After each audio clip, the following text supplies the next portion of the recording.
Hey TMFG community, Carlo Cancino here with John Iaconetti. And in today's Ask TMFG episode, we'll be discussing that relationship that we all know about, risk and return. So remember to subscribe to our YouTube channel if you do like the content, provide us with a comment, or just give us a like.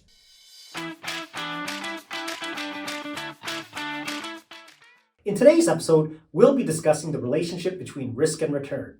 How do you get higher returns? How do you reduce your risk? What's the impact of doing so? John, why don't you get us started? Yeah, perfect. Thank you, Carlo. And I guess the reason for this video was all from conversations we've had with clients. And everyone's always looking for that lucrative, no to low risk investment with very high returns. Does it exist? No. And there's going to be that relationship between the two. Anytime we're trying to search for those higher returns, we're going to have to take on some degree or some element of risk. That's just the natural relationship between the two. But some risk is avoidable. And that's why when we're structuring our portfolios, and what we've been always focusing on here at the McClelland Financial Group and that is through diversification.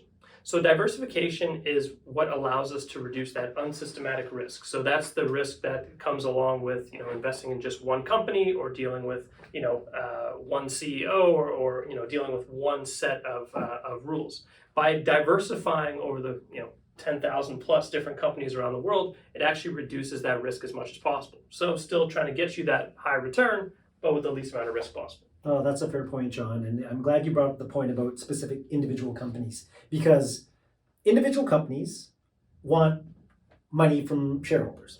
And essentially, they're willing to pay a cost for that capital. And that cost for capital is the rate of return that a shareholder would receive by giving money to the company. And I think it's explained best by the capital asset pricing model, where it determines what your rate of return would be. It's the risk-free rate plus a risk premium.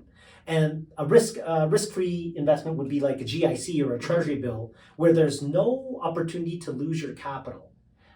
That would be the risk-free rate. But when you're investing in other types of investments like stocks or bonds, you're going to have the risk-free rate plus a risk premium by taking on that additional risk. Mm-hmm. And I mean, maybe we could take it back even further. I mean, when we're dealing with these two different types of asset classes between stocks and bonds, they're really just both a source or a way that companies can collect resources and accumulate funds. So they're either selling portions of their company in the form of a stock to an individual investor to raise capital, or they're issuing bonds. And each one of these have, I guess, or stocks, I guess, have a bit more of a diverse likelihood of outcomes. So you can invest in a stock of a company. Just imagine Apple, for example. You're purchasing their stock. They could either create a new iPhone that's fantastic and their stock price continues to go up, or they can create a poor phone and it can go down in value or even go to zero if the company went bankrupt. So a very wide range of outcomes. A lot more added degree of risk with that, therefore much higher potential return. Whereas bonds is a little bit opposite, right? You pretty much have an expected rate of return. They'll issue a bond to you and it says, we'll give you 5% over the course of the next year. Much more narrow, I guess, terms of outcomes, but therefore lower risk, lower return over time. So that's kind of the trade-off between the two, and why we tend to lean a bit more towards the stock side if you're looking to get higher returns, because there's a much wider range of outcomes. And I think when you're trying to determine what type of asset you want to buy, you have to think about the time horizon that you're absolutely investing for, whether it's over the long term or the short term. So when we think about stocks versus bonds, stocks historically have earned between 8 and 9%, bonds 3 to 4%. If you want your money to earn the highest rate of return, you want to chase the 8 to 9% asset versus the 3 to 4% asset. But the 3 to 4% asset is going to have less volatility than the 8 to 9% asset. So if you've got the long time horizon to wait out the short-term volatility, you want to put your money in stocks that have the higher average rate of return, but a little more volatility.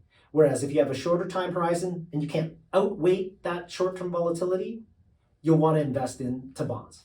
Yeah, and the time horizon is a great point. I mean, a lot of our clients would be asking the same question of, what happens if we're getting close to retirement and we go through another 2008, where it's a global financial crisis, and stocks, if you remember at that time, that dropped significantly. Staying invested over that period of time in a diversified approach, your money is going to recover. Your assets are going to recover. It's just a matter of when. And we've seen that from 2008 to 2001 to Black Monday and so on. Markets do recover, and that's why we go with a diversified approach to know we can get through those periods and get through those times. So you're still taking on a degree of risk with the volatility that comes with it, but are you really that much at risk when you have that long time horizon to see things recover? Yeah, good point, John. At the end of the day, take on a little bit more risk, expect a higher rate of return. Yep. Shy away from the risk, expect a lower rate of return. That's our episode for today. Again, if you do like our content, please do subscribe to our YouTube channel. Provide us with a comment. Let us know what you have in your portfolio. Do you have more stocks? Do you have more bonds? Why? Or if you like the episode, just give us a like. Until next time, I'm Carlo Cancino. I'm John Iaconetti. And this has been Ask TMFG.